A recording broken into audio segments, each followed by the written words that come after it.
বাড়ির পাশে মেলা অনুষ্ঠিত হয়েছে ঢাকা জেলা নবগঞ্জ থানা শুল্লা ইউনিয়নের শুল্লা মাছপাড়া।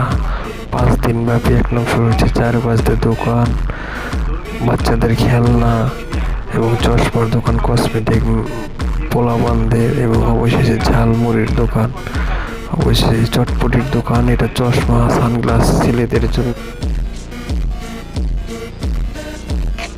সবাই আসবেন একবার ঘুরতে, ঘুরে যাবেন, দেখেন দোকান পাট আনতে উঠতেছে। আগামী শনিবারে মেলাটা হবে, রবিবারে সকালে ভেঙে যাবে। আপনারা সবাই আমন্ত্রিত থাকবেন।